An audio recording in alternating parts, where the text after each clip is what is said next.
नमस्कार। आज हम एक ऐसे इंसान के जीवन और उनके विचारों की गहराई में उतर रहे हैं जिन्होंने सचमुच दुनिया को देखने का नजरिया ही बदल दिया। महात्मा गांधी। हाँ बिल्कुल, हमारे पास जो जानकारी है वो उनके जीवन की कहानी, उनके जो मूल सिद्धांत थे सत्य और अहिंसा, और उनका दुनिया पर जो असर पड़ा हम्म, उसी पर आधारित है। तो आज हम इसी जानकारी के आधार पर यह समझने की कोशिश करेंगे कि गांधी जी की जिंदगी के वो कौन से अहम पड़ाव थे, कैसे उनके सिद्धांत बने और कैसे उन्होंने इन्हीं सिद्धांतों को आजादी की लड़ाई का एक मजबूत हथियार बनाया। सही कहा, ये सिर्फ एक जीवनी नहीं है, बल्कि ये एक विचार के पनपने और फैलने की कहानी है। कैसे एक सोच ने इतना बड़ा बदलाव लाया। और शुरुआत भी कुछ ऐसी है। मतलब कैसे पोरबंदर में 2 अक्टूबर 1869 को जन्मे मोहनदास करमचंद गांधी एक आम बच्चे से दुनिया को सत्य और अहिंसा सिखाने वाले महात्मा बन गए। हाँ, उनका बचपन, जैसा कि हमें पता चलता है, काफी धार्मिक माहौल में बीता। पिता कचहरी में थे ओ, और माँ जसुमती देवी, वो तो काफी धार्मिक थीं। इसका असर तो पड़ा ही होगा। बिल्कुल। लेकिन एक दिलचस्प बात जो पता चलती है वो बचपन की एक शरारत और उसके बाद की घटना है। चोरी वाली बात। हाँ, वो घटना, चोरी करना एक बात है, लेकिन उसके बाद जो हुआ वो ज्यादा महत्वपूर्ण है ना? वही तो, चोरी के बाद वो अपराध बोध और फिर हिम्मत करके एक कागज पर सब सच लिखकर अपने बीमार पिता को देना। और पिता का रिएक्शन, मतलब सजा देने के बजाय उन्होंने मोहनदास को गले लगा लिया। सोचिए जरा, उस बच्चे पर क्या असर हुआ होगा। शायद पहली बार उन्होंने महसूस किया होगा कि सच में कितनी ताकत है। न सिर्फ गिल्ट से मुक्ति मिलती है, बल्कि रिश्ते और मजबूत हो जाते हैं। मुझे लगता है यहीं से उनके जीवन में सत्य की जो अहमियत बनी उसकी नींव पड़ी होगी। फिर खैर, उस जमाने के रिवाज के हिसाब से 13 साल की उम्र में ही कस्तूरबा जी से उनकी शादी हो गई। जी। हाई स्कूल के बाद फिर वकील बनने का सपना उन्हें इंग्लैंड ले गया 1888 में। हाँ, वहाँ उन्होंने वकालत की पढ़ाई पूरी की। ये भी सुनने में आता है कि लंदन में शुरू में वो पश्चिमी पहनावे और तौर तरीकों से काफी प्रभावित हुए थे। लेकिन वो असर ज्यादा दिन टिका नहीं। जल्दी ही उन्हें अपनी जड़ों, अपनी संस्कृति का महत्व समझ आ गया। और फिर आया 1893, और वो सफर जिसने उनकी जिंदगी का रुख ही मोड़ दिया, दक्षिण अफ्रीका का सफर। गए तो थे केस के सिलसिले में, है ना? हाँ, एक कानूनी मामला था, लेकिन वहां जो हुआ, जो अनुभव मिले, उन्होंने ही मोहनदास को महात्मा बनने की राह पर डाला। वो ट्रेन वाली घटना जिसका जिक्र हमेशा आता है, पीटर मैरिट्सबर्ग स्टेशन पर फर्स्ट क्लास का टिकट था उनके पास। बिल्कुल, टिकट होते हुए भी सिर्फ उनके रंग की वजह से उन्हें ट्रेन से बाहर फेंक दिया गया। कहते हैं वो रात बड़ी ठंडी थी और अपमान से भरी हुई। और शायद उसी अपमान ने, उसी ठंड ने उनके अंदर की वो आग जलाई, अन्याय के खिलाफ लड़ने का जज्बा जगाया। वो सिर्फ एक व्यक्तिगत अपमान नहीं था, उन्होंने वहां देखा कि ये रंग भेद, ये अन्याय कितना फैला हुआ है। भारतीयों पर तरह तरह के टैक्स। हाँ, और वोट देने जैसे बुनियादी अधिकार भी नहीं थे। ये सब देखकर वो चुप कैसे रह सकते थे? नहीं रह पाए। इसीलिए तो 1894 में उन्होंने नटाल इंडियन कांग्रेस बनाई। ये दक्षिण अफ्रीका में भारतीयों के हक के लिए पहला संगठित कदम था। और यहीं पर इसी संघर्ष के दौरान उनका वो सबसे ताकतवर हथियार सामने आया, सत्याग्रह। सत्याग्रह यानी सत्य के लिए आग्रह। ये कोई पैसिव रेजिस्टेंस नहीं था जैसा कुछ लोग समझते हैं। ये तो अन्याय के खिलाफ डटे रहने का, सच पर टिके रहने का एक एक्टिव तरीका था, पर बिना हिंसा के। इसका पहला बड़ा प्रयोग कब हुआ था? वो हुआ 1906 में, एशियाटिक रजिस्ट्रेशन एक्ट के खिलाफ। एक कानून था जो भारतीयों को उंगलियों के निशान वाला पहचान पत्र हमेशा साथ रखने को मजबूर करता था। अपमानजनक था ये। तो गांधी जी ने इसका विरोध किया शांति से? हाँ, हजारों लोगों ने शांति से कानून तोड़ा, जेल गए। सरकार ने दबाने की बहुत कोशिश की, लेकिन लोग पीछे नहीं हटे। ये लड़ाई कई साल चली और आखिर में जीत हुई। जी, 1914 तक आते आते इस संघर्ष में उन्हें काफी सफलता मिली। तो दक्षिण अफ्रीका ने गांधी जी को सिर्फ संघर्ष का अनुभव ही नहीं दिया, बल्कि ये उनके सत्याग्रह के सिद्धांत की पहली प्रयोगशाला बनी। और यहीं लोगों ने महात्मा कहने लगे थे। बिल्कुल, ये साल उनके विचारों को पक्का करने और उनकी लड़ाई की रणनीति को धार देने के लिए बहुत अहम साबित हुए। तो जब वो 1915 में भारत लौटे तो वो सिर्फ एक वकील नहीं थे। वो दक्षिण अफ्रीका में कामयाब अहिंसक आंदोलन चलाकर लौटे थे, एक अनुभवी नेता थे। हाँ, भारत आते ही उन्होंने पहले देश को समझा, घूमे फिरे, फिर वो स्वतंत्रता संग्राम में पूरी तरह कूद पड़े।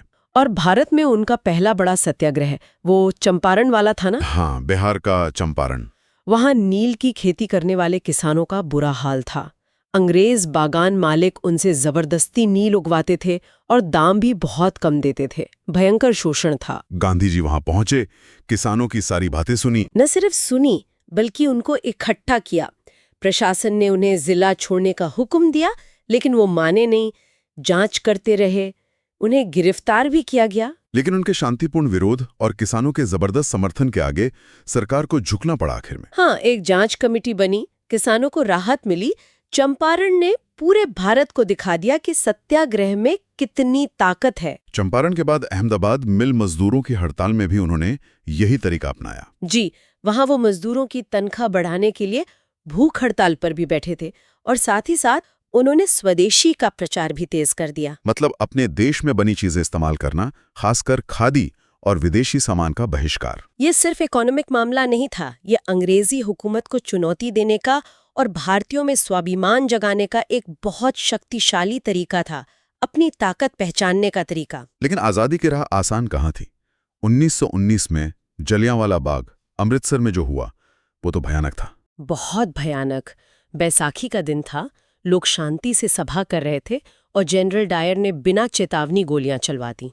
सैकड़ों बेगुनाह मारे गए। इस घटना ने पूरे देश को हिलाकर रख दिया। गांधी जी को तो बहुत गहरा सदमा लगा। हाँ, कहते हैं कि इस नरसंहार के बाद अंग्रेजी न्याय व्यवस्था से उनका भरोसा पूरी तरह उठ गया था और उन्हें ठान लिया कि अब इस राज को खत्म करना ही होगा। और इसी पृष्ठभूमि में 1920 में उन्होंने शुरू किया असहयोग आंदोलन। असहयोग आंदोलन मतलब अंग्रेजी शासन से किसी भी तरह का सहयोग न करना, सरकारी नौकरियां छोड़ना, स्कूल कॉलेज छोड़ना, अदालतें छोड़ना, विदेशी कपड़े जलाना। पूरा देश शामिल हो गया इसमें। छात्र, वकील, किसान, मजदूर, लाखों लोग। अभूतपूर्व एकता थी वो। ऐसा लगने लगा था कि बस अब आज़ादी मिल ही जाएगी। लेकिन तभी 1922 में वो चौरी चौरा वाली घटना हो गई। उत्तर प्रदेश में। हाँ, जहां गुस्से में भीड़ ने एक पुलिस थाने में आग लगा दी थी। कई पुलिस वाले मारे गए उसमें। जैसे ही गांधी जी को इस हिंसा की खबर मिली, उन्होंने फौरन असहयोग आंदोलन वापस ले लिया। इस फैसले की बहुत आलोचना भी हुई थी। लोगों को लगा कि जब आंदोलन अपने चरम पर था तब रोकना ठीक नहीं था। बिल्कुल, लेकिन गांधी जी के लिए साधन उतने ही पवित्र थे जितना कि साध्य। मतलब लक्ष्य हासिल करने का तरीका भी सही होना चाहिए। ये उनके अहिंसा के सिद्धांत के प्रति उनकी जबरदस्त प्रतिबद्धता दिखाता है। वो हिंसा के रास्ते पर चलकर आजादी नहीं चाहते थे, चाहे कोई भी कीमत चुकानी पड़े। ये उनके नेतृत्व की एक बड़ी मिसाल है। अपने उसूलों पर टिके रहना, चाहे वो कितना ही अलोकप्रिय क्यों ना लगे उस वक्त। इसके बाद भी लड़ाई तो जारी रही। हाँ, रुकी नहीं। 1930 में गांधी जी ने अंग्रेजों के नमक कानून के खिलाफ एक और बड़ा आंदोलन शुरू किया, नमक सत्याग्रह या दांडी यात्रा। नमक, इतनी बुनियादी चीज, और सरकार ने उस पर टैक्स लगा रखा था और बनाने बेचने पर अपना एकाधिकार कर रखा था। तो गांधी जी ने इसे मुद्दा बनाया। साबरमती आश्रम से अपने 78 साथियों के साथ पैदल निकले। 240 मील की यात्रा, दांडी के समुद्र तट तक। हाँ, और वहां पहुंचकर उन्होंने समुद्र के पानी से नमक बनाकर अंग्रेजी कानून तोड़ा। ये देखने में भले ही छोटा सा काम लगे, पर इसका असर बहुत बड़ा हुआ। बहुत बड़ा। इसने पूरे देश में सविनय अवज्ञा आंदोलन की आग फैला दी। लाखों लोगों ने जगह जगह नमक कानून तोड़ा, गिरफ्तारियां दी। औरतें भी बड़ी संख्या में बाहर निकलीं। इस यात्रा ने दुनिया भर का ध्यान खींचा। ब्रिटिश हुकूमत की नैतिक जमीन हिल गई थी। दबाव इतना बना कि वाइसरॉय लॉर्ड इरविन को गांधी जी से समझौता करना पड़ा, गांधी इरविन पैक्ट। हालांकि इससे पूरी आजादी तो नहीं मिली, पर यह आंदोलन एक मील का पत्थर था। फिर दूसरा विश्व युद्ध शुरू हुआ और 1942 में गांधी जी ने अंग्रेजों के खिलाफ आखिरी और सबसे बड़ा बिगुल फूंका, भारत छोड़ो आंदोलन। Quit India. अब अंग्रेजों को भारत छोड़कर जाना ही होगा। तत्काल पूरी आजादी। और इसी आंदोलन में उन्होंने नारा दिया था, करो या मरो। हाँ, मतलब या तो भारत को आजाद कराएंगे या इस कोशिश में जान दे देंगे। ये आर पार की लड़ाई का आह्वान था। सरकार ने भी फौरन कार्रवाई की। गांधी जी और कांग्रेस के सारे बड़े नेता गिरफ्तार कर लिए गए। गांधी जी 92 दिन जेल में रहे, लेकिन नेताओं के जेल जाने के बाद भी आंदोलन रुका नहीं। पूरे देश में लोग खुद ही सड़कों पर उतर आए। हाँ, उसमें हिंसा भी काफी हुई। गांधी जी की लड़ाई सिर्फ राजनीतिक आजादी के लिए नहीं थी, वो समाज सुधार पर भी उतना ही जोर देते थे, खासकर हिंदू मुस्लिम एकता पर। हाँ, देश में जब भी सांप्रदायिक तनाव बढ़ता था, वो बहुत दुखी होते थे। शांति और भाईचारा बनाने के लिए उन्होंने कई बार अनशन भी किया।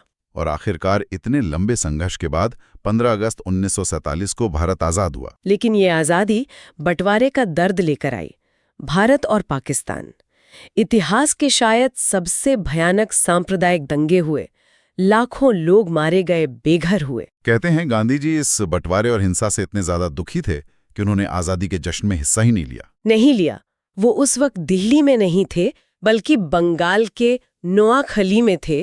फिर दिल्ली आए, दंगा पीड़ितों के बीच शांति कायम करने की कोशिश कर रहे थे। और फिर 30 जनवरी 1948 की वो शाम दिल्ली के बिरला हाउस में प्रार्थना सभा के लिए जा रहे थे, जब नाथूराम गोडसे ने उन्हें गोली मार दी। उनके आखिरी शब्द थे, हे राम। 78 साल की उम्र में सत्य और अहिंसा का वो पुजारी जिसने भारत को आजादी दिलाई, दुनिया को एक नई राह दिखाई, वो चला गया। उनकी हत्या से जैसे पूरा देश सन्न रह गया था। लेकिन गांधी जी का शरीर भले ही चला गया, उनके विचार, उनकी विरासत, वो तो आज भी जिंदा है। बिल्कुल। उनका वो सत्याग्रह का तरीका वो सिर्फ भारत के लिए नहीं था। नहीं, दुनिया भर में। जैसे अमेरिका में मार्टिन लूथर किंग जूनियर ने नागरिक अधिकारों की लड़ाई लड़ी, या दक्षिण अफ्रीका में नेल्सन मंडेला ने रंगभेद के खिलाफ संघर्ष किया, उन सब ने गांधी जी को अपनी प्रेरणा माना। तो कुल मिलाकर जो जानकारी हमारे पास है उससे यही समझ आता है कि महात्मा गांधी थे तो एक साधारण इंसान, हाँ। लेकिन सत्य और अहिंसा जैसे मूल्यों पर उनकी जो अटूट श्रद्धा थी, जो विश्वास था, उसी के दम पर उन्होंने न सिर्फ भारत को आजादी दिलाई बल्कि पूरी दुनिया पर अपनी छाप छोड़ी। हाँ, चंपारण से लेकर दांडी तक उनका हर कदम इन सिद्धांतों की ताकत का सबूत था। और उनका जीवन आज भी हमें यही सिखाता है ना, कि बड़े बदलाव के लिए हमेशा बड़ी ताकत या हिंसा की जरूरत नहीं होती। सही बात है। दृढ़ इरादा हो, नैतिक बल हो, तो छोटे छोटे अहिंसक कदम भी दुनिया बदल सकते हैं। उनके जो संदेश थे, झूठ मत बोलो, बुराई का बदला भलाई से दो, ये बातें तो आज शायद पहले से भी ज्यादा जरूरी लगती हैं। बिल्कुल। तो यहाँ एक सवाल मन में आता है जिस पर शायद हम सबको सोचना चाहिए। हाँ, बताइए। कि गांधी जी के जीवन को देखते हुए, उनके सिद्धांतों को और उनका जो असर दुनिया भर में हुआ, किंग पर, मंडेला पर, आज के समय में जब इतनी सारी मुश्किलें हैं सामाजिक, राजनीतिक, पर्यावरण की, तो इन चुनौतियों का सामना करने के लिए हम सत्य और अहिंसा के उनके मूल विचारों को कैसे अपना सकते हैं? हाँ, या शायद उन्हें आज के हिसाब से कैसे ढाल सकते हैं, कैसे रीइंटरप्रेट कर सकते हैं। ये वाकई एक सोचने वाला सवाल है। शायद इसी में आगे का रास्ता छुपा हो।